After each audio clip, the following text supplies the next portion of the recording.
Hi, I'm author Stephen McGee, and I wrote the book Health Forensics and Hypoxia, Mental Illness, and Chronic Fatigue. That's me. I'm standing on top of the world's largest telescopes atop Mauna Kea in Hawaii, and that's the Subaru telescope. We're here to look into toxic altitude. That's me. That's the world's largest telescopes, the Keck Observatory, right there atop Mauna Kea on a nice sunny day. So we're going to look into this today regarding the toxicity of altitude, and that is legal requirements of night shift work. So it's a very, very short chapter. It's actually just one page. So it's actually on page 111 in the book. And we're going to look into it, and the reason why we're going to look into it is this person right here is a night shift worker, and he's doing extreme night shifts atop Mauna Kea. And let me tell you what's going on in this environment. So this environment is a high radiation environment, unnaturally high. That radiation is coming from space, and that's why the telescopes are there. So these facilities are studying high levels of radiation from space. That is why they are on top of the mountain. So this person is in a very high, unnaturally high radiation environment, day and night on top of Mauna Kea. So he is a night shift worker. Night shift work does all kinds of weird things to people. It's called shift work disorder in the medical profession. So shift work disorder is very, very well understood in the medical profession, and many people have a medical diagnosis of shift work disorder, as does this person. That's me. I was diagnosed with shift work disorder many years after doing night shifts, and in me it was bringing on fatigue, confusion, forgetfulness, and when I got the diagnosis I had actually started falling asleep at my desk at work. So it was progressing with age, this shift work disorder in me. So that's what was going on in me. And when I looked into the legal requirements, the reason why this chapter is so short is there's hardly any laws on shift work. So your employer in the USA appears to be able to do whatever they want with you, no matter how abusive that is. So we're up on top of Mauna Kea, 13,800 feet. This person is hypoxic. He has summit brain. He's using medical oxygen without a prescription, which is a controlled prescription drug in the USA, RX only. And he was not trained by a doctor to use that. It was just some worker in the company that trained him on oxygen administration. Now the only thing he was told was, there's the cylinder, turn it on and use it whenever you feel like you've got summit brain. So summit brain is actually called high altitude cerebral edema in the medical profession. So that's called HACE for short, HACE. If you type in high altitude cerebral edema on the internet, it'll bring up a lot of articles about people that have died and have been maimed by it. So it's a very deadly and serious medical condition to go into. So that's why they're breathing oxygen. Oxygen helps prevent the progression of HACE in the human. So he's in a very stressful environment. So he's doing extreme night shift work in an oxygen-deprived environment. So that's why he's taking medical oxygen. He's running about 80% of SpO2. If you put a pulse oximeter on him, he'll be reading around 80%.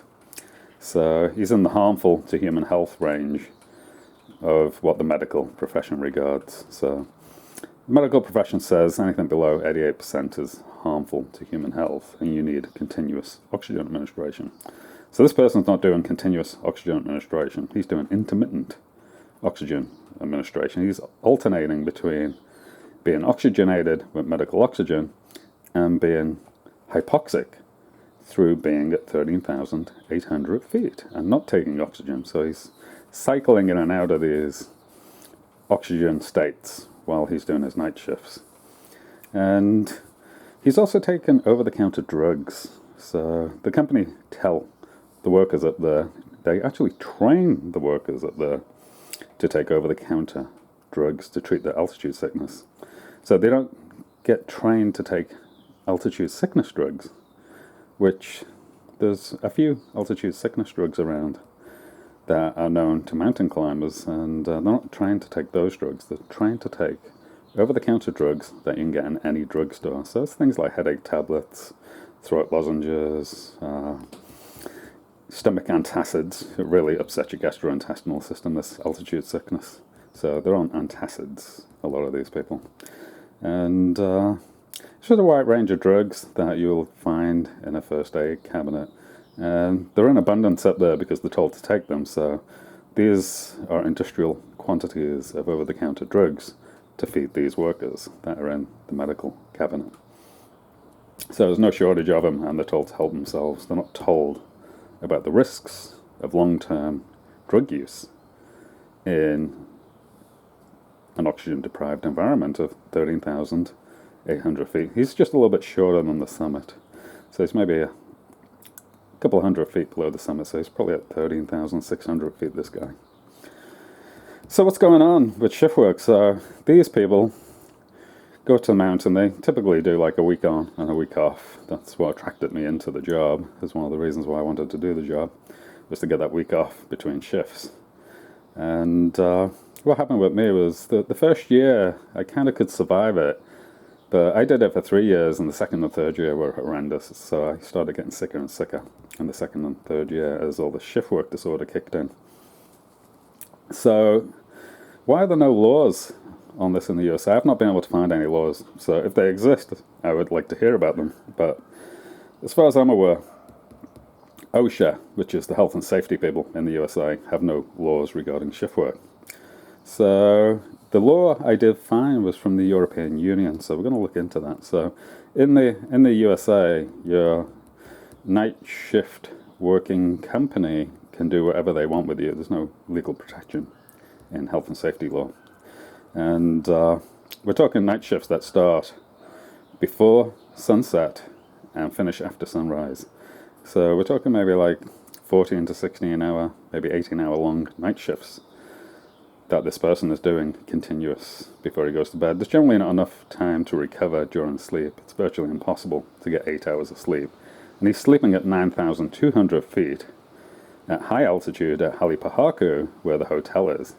So he doesn't go all the way down to sea level. He goes down to 9,200 feet to sleep while he's on the mountain. So he can be on the mountain for up to 2 weeks if his shift gets extended. So that would happen from time to time, and it makes you super sick when they keep you on for a double shift, which was quite common because they were short-staffed. So every time somebody calls in sick, your shift gets extended. It's very, very unpleasant to get your shift extended into a double shift. So let's have a little look into what's going on with this shift law in the European Union, which doesn't seem to exist in the USA. I've not been able to find any law from the government that covers shift work. So let's see what the Europeans say about shift work. The Wikipedia article, Shift Work, states, the European Union, in its Directive 2003/88/EC, has established a 48-hour limit on working time, including overtime, per week, a minimum rest period of 11 consecutive hours per 24-hour period, and a minimum uninterrupted rest period of 24 hours of mandated rest per week, which in addition to the 11 hours of daily rest. So the EU directive also limits night working involving special hazards or heavy physical or mental strain. So that covers this job. This is a hazardous and mentally strenuous job because he is oxygen deprived in a high radiation environment, on top of Mauna Kea, working extreme night shifts. He's doing extreme night shifts that can go on for almost 2 weeks. So he's not even getting 8 hours of sleep probably in the winter time. So it definitely covers special hazards or heavy physical and mental strain, this job, to an average of 8 hours in any 24-hour period. So he's doing possibly 16 to 18 hours in the wintertime atop Monarch here. So from the point where he leaves his bedroom to getting back down to his bedroom, that's what we're talking about. So he's like doing double the time. So the thing I've always said is this shift should be split between two people, and the changeover should happen at midnight. But that's expensive. So it's just cheaper to hire these unsuspecting night shift workers in professional astronomy and work them to death. They literally are worked to death, to the point where I ended up with a tumor in my knee. And had I not had that tumor removed, I probably would have lost my leg. And it could have gone throughout the body had it not been removed. And it could have killed me if that had occurred. So I literally do mean these people are getting worked to death. So there's definitely some strange sicknesses in them, and I don't think the shift workers are going to tell you what their sicknesses are. Nor is the company. The company's not going to tell you what's going on in these people. But I do know breast cancer seems to be prevalent in the ladies that do this job, and it tends to be a very nasty form of breast cancer. It's not the typical breast cancer in the population. So the EU directive allows for limited derogations from the regulation, and special provisions allow longer working hours for transportation and offshore workers, fishing vessel workers, and doctors in training.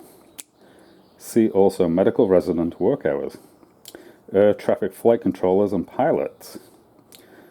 For fewer operational errors, the FAA goal calls for flight controllers to be on duty for 5 to 6 hours per shift, with the remaining shift time devoted to meals and breaks.